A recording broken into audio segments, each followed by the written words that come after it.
नमस्कार, मैं हूं अनिल लोढ़ा और फर्स्ट इंडिया के इस खास कार्यक्रम पेनल्टी कॉर्नर में आप सबका स्वागत है। मुझे वैसे तो बताने की ज़रूरत नहीं है, फिर भी कई बार रिकॉल करनी पड़ती बहुत सी चीज़ें। मैं 1976 से पत्रकारिता में हूँ। राजस्थान पत्रिका से लेकर दैनिक भास्कर तक, जनसत्ता, नवभारत टाइम्स, कई मुकाम से गुजरता हुआ मैं अपने अखबार सुनहरा राजस्थान तक पहुँचा। भास्कर टीवी से ईटीवी होता हुआ फिर अपने चैनल एवन टीवी को खड़ा करने के बाद अब आज यहाँ फर्स्ट इंडिया के प्लेटफॉर्म पर आपसे मुलाकात कर रहा हूँ, आपसे रूबरू हूँ, आपसे मुखातिब हूँ। चूँकि ये मेरा पैशन है, राजनीति को हथेली की रेखाओं की तरह पढ़ना, जांचना और उनके आधार पर अपनी कुछ भविष्यवाणी करना, अपना कुछ विश्लेषण करना। इसी के लिए आप लोग मुझे जानते हैं। ख़ास तौर पर 2008 में जब ईटीवी में मैं और जगदीश चंद्रा साथ साथ थे, उस समय से ईटीवी घर घर की कहानी बना। हमारे उस एक कार्यक्रम से जो चुनाव का था, चुनाव एक्सप्रेस, एक रेलगाड़ी हमने बनाई थी। और उसके बाद से लेकर आज तक कितनी नावों में कितनी बार ये सवाल मेरे से लोग कर लेते हैं। 10 साल में नवभारत टाइम्स में रहा, 10 साल भास्कर में रहा। तो मैं एक शेर कहना चाहता हूँ, किसी को घर से निकलते ही मिल गई मंजिल और कोई हमारी तरह ज़िंदगी भर सफ़र में रहा। तो मैं एक यायावर किस्म का पत्रकार, जिसने मीलों सड़कें नापी है, हज़ारों लोगों से मिला है, कितनी घटनाओं से रूबरू हुआ है, अपने ज़िंदगी को, समाज को, सबको खुली किताब की तरह से पढ़ने का आदी, एक बार फिर 2023 में राजस्थान विधानसभा चुनाव को एक और खुली किताब की तरह पढ़ने की कोशिश में आपसे मुखातिब हूँ। और ये कहना चाहता हूँ कि एक शेर मुझे याद आ रहा है, हम तो दरिया हैं, हमें अपना हुनर मालूम है, जिस तरफ भी चल पड़ेंगे रास्ता बन जाएगा। तो आज मैं इस नई दिशा में नई तरफ चल पड़ा हूँ और एक रास्ता बनेगा। नवंबर दिसंबर जब चुनाव होते हैं, नतीजे आते हैं, तब तक मैं आपसे लगातार रोज़ की घटनाओं को लेकर, व्यक्तित्वों को लेकर, राजनेताओं की सोच को, उनके क्रिएशन को, उनके एक्ट को लेकर, पक्ष में, प्रतिपक्ष में, घात में, प्रतिघात में क्या क्या घट रहा है पर्दे के आगे और पर्दे के पीछे, सबको आपके सामने लाने की कोशिश करूंगा। और आपको विश्वास दिलाता हूं कि 2008 में जिस तरह सरस्वती ने मेरी जिह्वा पर बैठकर सब कुछ वो बताया था जो बाद में घटित हुआ, मैं पूरी कोशिश करूंगा कि ईमानदारी से उसी माँ सरस्वती को आहूत करूं और उसी सत्यनिष्ठा के साथ आपके समक्ष समीक्षा प्रस्तुत करूं, जानकारियां प्रस्तुत करूं और नीरशी विवेक से आपके सामने तर्क रखूं। तो चलिए आज बात करते हैं हम सबसे बड़ी बात पर। सबसे बड़ी बात आज की है कांग्रेस के भीतर का अंतर्कलह। मुख्यमंत्री अशोक गहलोत बहुमत के धनी, बहुमत के स्वामी, ढेरों योजनाओं का अंबार लगाकर एक बार फिर से सरकार रिपीट करने की बात कहीं नहीं, दावा कर रहे हैं। क्योंकि उन पर जो सबसे ज़्यादा लांछन लगाया था ये कि जब भी वो सरकार में आते हैं, अगली बार पार्टी बुरी तरह पराजित हो जाती है। इसलिए इस बार उनका दावा है कि वे न केवल सरकार को, पार्टी को फिर सत्ता में लेके आएंगे, बल्कि निश्चित तौर पर वो अच्छे बहुमत के साथ जीत के आएंगे। लेकिन सचिन पायलट हैं, जिनके अध्यक्ष होते हुए कांग्रेस ने चुनाव जीता था और विधायक दल में भले ही शुरू से आज तक अशोक गहलोत का बहुमत रहा है, एस्टेब्लिश्ड है फैक्ट। लेकिन जो कहना है सचिन पायलट के खेमे का कि पायलट साहब अध्यक्ष थे और उनकी मेहनत की वजह से हम सत्ता में आए हैं, कांग्रेस सत्ता में लेके आए हैं, हमें मेहनत का प्रतिफल नहीं मिला। हालांकि उन्हें डिप्टी सीएम बनाया गया था, पीसी चीफ भी वो रहे उसके बाद में लगातार, लेकिन वो मानते हैं कि चीफ मिनिस्टर की कुर्सी पर दावा सचिन पायलट का था, उन्हीं की मेहनत से वो जीत के आए, ऐसा उनका परसेप्शन है। दो बातें होती है, एक होती है जिसका मूर्त रूप होता है जीवन में, जिसको आप देख सकते हैं, गिन सकते हैं, कैलकुलेट कर सकते हैं, जान सकते हैं, जोड़ सकते हैं, घटा सकते हैं। और एक बात होती है अमूर्त, सिर्फ परसेप्शन। अशोक गहलोत के पास जो विधायक दल का बहुमत पहले दिन से था, वो मूर्त, गिनने योग्य, साबित करने योग्य, उल्लेखित करने योग्य, और जो परसेप्शन है कि हमारी वजह से, पायलट साहब की वजह से जीते, वो एक अमूर्त धारणा है। उसका कोई आकार नहीं है, उसको गिना नहीं जा सकता, रेखांकित नहीं किया जा सकता। वो परसेप्शन है कि वो अध्यक्ष थे, उन्होंने जी तोड़ मेहनत की, इसमें कोई दो राय नहीं, मेहनत बहुत ज़बरदस्त की थी। तो वो उसको कभी रेखांकित नहीं कर सकते कि जो कुछ उन्होंने मेहनत की उसको जोड़ बाकी गुणा भाग में किसी तरह बता पाएँ, ऐसी स्थिति उस चीज़ की है नहीं। इसलिए हमेशा जो आंकड़ा है अशोक गहलोत के पक्ष में, ज़बरदस्त उनके पक्ष में, वो आंकड़ा हमेशा बलवती रहता है। और जिस तरह की मानेसर की बगावत हुई, उसके बाद यहाँ पर सितंबर में जो हुआ, कई बार बनते बनते मुख्यमंत्री बनते बनते रह गए, ऐसा उनके समर्थक कहते हैं कि आलाकमान ने तय कर लिया एक लाइन का प्रस्ताव पास करो, पर प्रस्ताव पास नहीं हो पाया। तो ये जो एक विवाद है, ये कांग्रेस की चुनाव संभावनाओं को बुरी तरह धराशायित कर रहा है, बुरी तरह प्रभावित कर रहा है। और लोगों में ये धारणा बन गई है कि अगर कांग्रेस एक होकर नहीं लड़ेगी तो वापस सत्ता में नहीं आ सकती। भले अशोक गहलोत ने इतनी योजनाएं लागू कर दी, इतना जनता को लाभ पहुंचा दिया, उस पर मैं फिर किसी दिन बात करूंगा आपसे, और वो उसकी क्रियान्विति के लिए प्रयासरत हैं, कैंप लगा रहे हैं, महंगाई विरोधी कैंप लगा रहे हैं, 500 रुपये में सिलेंडर देना 78 लाख परिवारों को, 25 लाख का मुफ्त इलाज है, ढेरों गिना नहीं जा सकता इतनी योजनाएं। लेकिन ऑन दी अदर हैंड उन्हीं की पार्टी का एक वर्ग, खेमा, सचिन पायलट और उनके साथी निरंतर उन्हें कटघरे में खड़ा करने की कोशिश कर रहे हैं। आलाकमान कभी इन्हें भेजती है, कभी उन्हें भेजती है, कभी प्रभारी बदला जाता है, नया प्रभारी आ जाता है, फिर वेणुगोपाल को जिम्मेदार सौंपा जाता है। मेरा तो ये एक असेसमेंट है कि जितना लंबा ये विवाद चलेगा, उतनी ही कांग्रेस की संभावनाएं जीतने की वापस कम होती चली जाएंगी। जो कहना है आलाकमान को डू एंड डाई, एक बार करो और मरो। एक वाक्य हमने बचपन में जो हिंदी के टीचर थे वो बताते थे कि कोमा का क्या महत्व है। मैं यहाँ कहना चाहता हूँ, कोमा का महत्व रोको मत जाने दो। अगर रोको पे लगाया, जो शायद कहते हैं आलाकमान ऐसा चाहता है कि रोको मत जाने दो, और दूसरा वर्ग कह रहा है रोको मत कोमा जाने दो। तो ये कोमा है वो कहाँ लगना है? राजस्थान की राजनीति में, कांग्रेस की राजनीति में ये एक ही सेंटेंस है जो कहानी पर्याप्त रूप से स्पष्ट कर सकता है, रोको मत जाने दो या रोको मत जाने दो। क्या होना है ये भविष्य के घर में छुपा है। हम आज नहीं कह सकते कि ऊंट किस करवट बैठेगा, लेकिन इसमें कोई दो राय नहीं हो सकती कि चुनाव अशोक गहलोत के नेतृत्व में ही लड़ा जाएगा। अशोक गहलोत ही कांग्रेस को लीड करेंगे।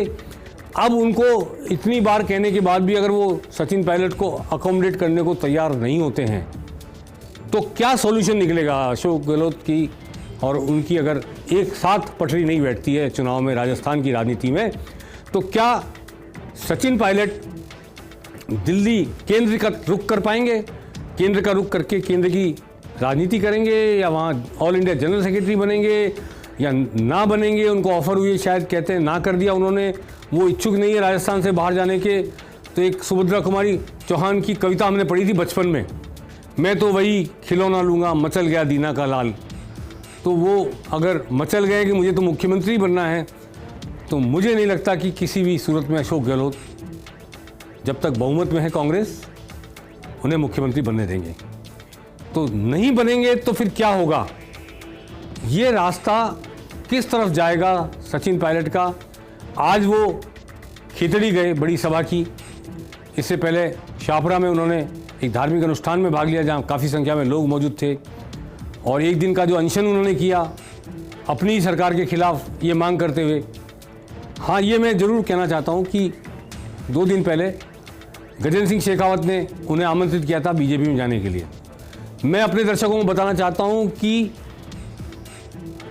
सचिन पायलट के भारतीय जनता पार्टी में जाने की संभावना बिल्कुल नहीं है, अब बिल्कुल नहीं है। और इसलिए भी नहीं है कि वो कभी चीफ मिनिस्टर नहीं बन सकते, वहाँ लंबी लाइन है चीफ मिनिस्टर बनने वालों की। और गैर संघी व्यक्ति बनेगा तो वो बनेगा जो 10-15 साल वहाँ तपा हुआ है, लाइक रायन राठौड़ गैर संघी है लेकिन तपे हैं वहाँ पे।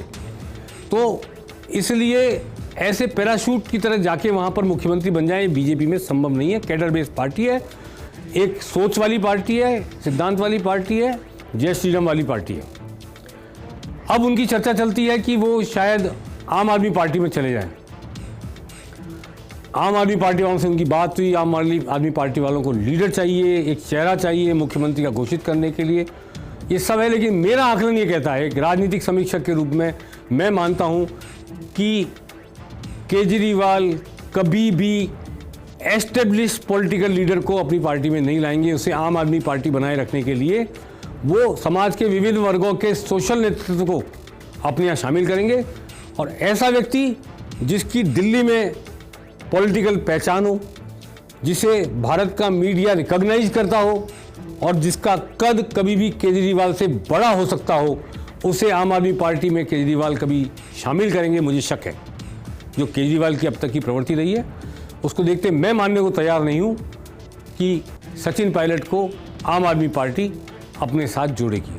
राजनीति अपरिमित संभावना का खेल है, यहाँ कोई स्थायी दोस्त और स्थायी दुश्मन नहीं होते। हो सकता है कोई गणित बैठ जाए, लेकिन मेरा परसेप्शन ये है कि केजरीवाल का जो सोच है, जो पॉलिटिकल फिलॉसफी है, जो पॉलिटिकल एटीट्यूड और एप्टीट्यूड है, उसके हिसाब से वो सचिन पायलट को साथ लेंगे, इसमें मुझे बहुत शक लगता है। इसके अलावा बीच में बात चली थी कि हनुमान बेनीवाल के साथ किसी रूप में हाथ मिला लें। मुझे नहीं लगता कि ये बेमेल विवाह हो सकता है। हनुमान बेमेल गठबंधन कहना चाहिए, विवाह तो क्षमा करें दोनों नेता मुझे, लेकिन बेमेल गठबंधन हो सकता है क्योंकि पायलट एक सोफिस्टिकेटेड क्लास को बिलोंग करते हैं। उनकी पढ़ाई लिखाई, सोच, बोलने का अंदाज, व्यवहार अलग है और इनका हनुमान बेनीवाल का अलग है। इसलिए मुझे नहीं लगता कि पायलट के लिए यहाँ भी कोई उम्मीद है। पायलट को जो कुछ करना है वो कांग्रेस में करना है और कांग्रेस को जो कुछ करना है पायलट के साथ लेकर चुनाव की तैयारी करनी है। तो कौन ऊँट किस करवट बैठेगा और पायलट दिल्ली जाने के लिए मना कर देंगे तो राजस्थान में कैसे अकोमोडेट किए जाएंगे, ये अनुत्तरित प्रश्न है हमारे सामने, सियासत के गलियारों में गूंज रहा है। आइए देखते हैं इसका उत्तर कब मिलता है। और आज इस पेनल्टी कॉर्नर कार्यक्रम में मैं एक उड़ती हुई खबर की तरफ आपका ध्यान आकर्षित करना चाहता हूँ। हर रोज मैं कोई न कोई उड़ती खबर की चर्चा करूंगा जो उड़ती हुई हमारे पास आती है। आज उड़ती हुई खबर आ रही कामा से। कामा भरतपुर में है, जाहिदा कांग्रेस की एमएलए है वहाँ से, और मेव इलाका है, चौधरी तैयब हुसैन का इलाका है जिनकी बेटी है जाहिदा, और चौधरी तैयब हुसैन सांसद भी रहे। अकेले ऐसे व्यक्ति थे जो 3 राज्यों की सरकार में मंत्री रहे। पंजाब की कैरो सरकार में मंत्री थे, हरियाणा की सरकार में मंत्री थे, राजस्थान की सरकार में मंत्री थे। उनकी बेटी है जाहिदा, वो एमएलए है वहाँ से। वहाँ पर इन दिनों कोटा में जन्मे, कोटा में पार्षद रहे, कोटा से राजनीति करते वसुंधरा राजे के नज़दीकी आदमी अमीन पठान 1.5 साल से सक्रिय है। और 1.5 साल से सक्रिय में वो जी भर के खर्च कर रहे हैं। और कल मंगलवार को 18 तारीख को वे एक बड़ा जलसा कर रहे हैं रोज़ा इफ्तार पार्टी के रूप में।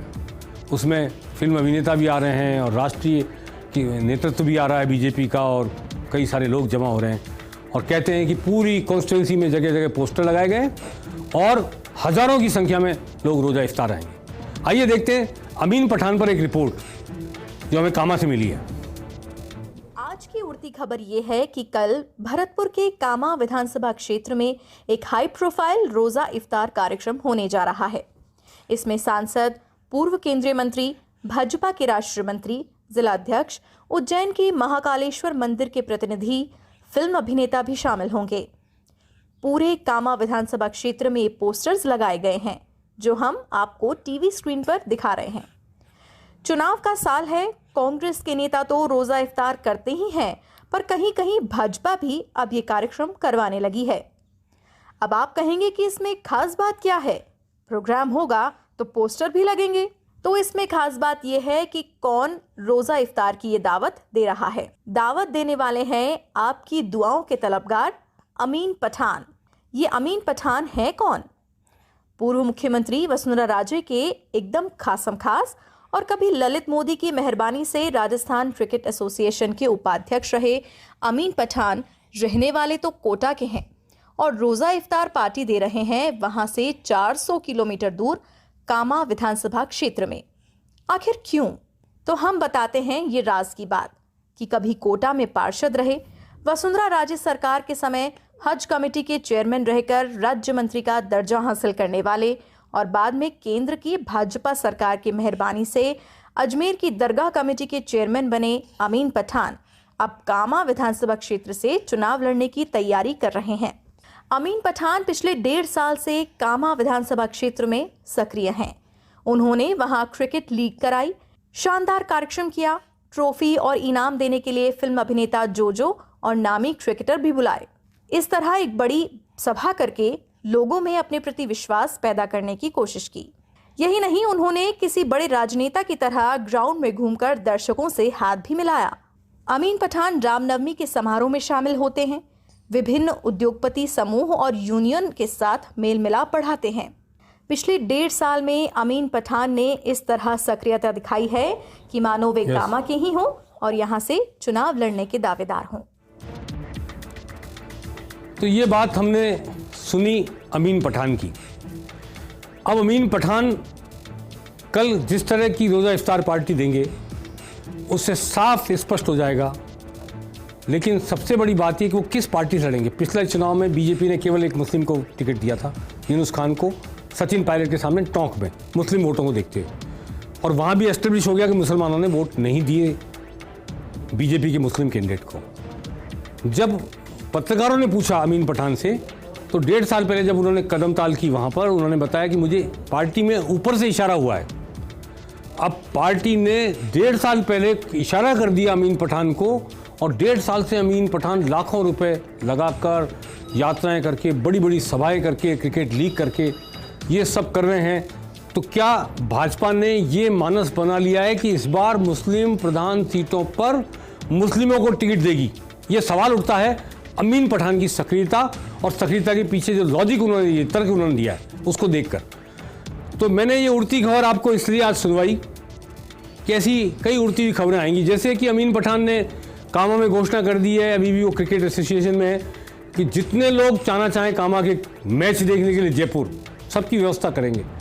हर दिन 3 या 4 मैच जो भी राजस्थान के यहाँ होंगे जयपुर में, वो 100 लोग 200 लोग गाड़ियाँ लगाकर लाएंगे, उन्हें मैच दिखाएंगे, नौजवानों को दिल जीतेंगे और अपनी लॉबी, अपनी टीम, अपने वर्कर्स खड़े करेंगे, उनका दिल जीतेंगे। तो अमीन पठान किसके कहने पर, किसके इशारे पर, किसके संकेत पर मैदान में उतर पड़े हैं, जबकि वहाँ पिछली बार हारे जवाहर सिंह बेगम और मदन मोहन सिंघल जो पहले मंत्री रहे बीजेपी के टिकट पर, और विजय अरोड़ा जो उद्योग जगत से आते हैं, वे बड़े दावेदार हैं बीजेपी टिकट के। इसके बावजूद अमीन पठान 1.5 साल से इन सबको साथ लेकर भी पूरी सक्रियता के साथ काम कर रहे हैं।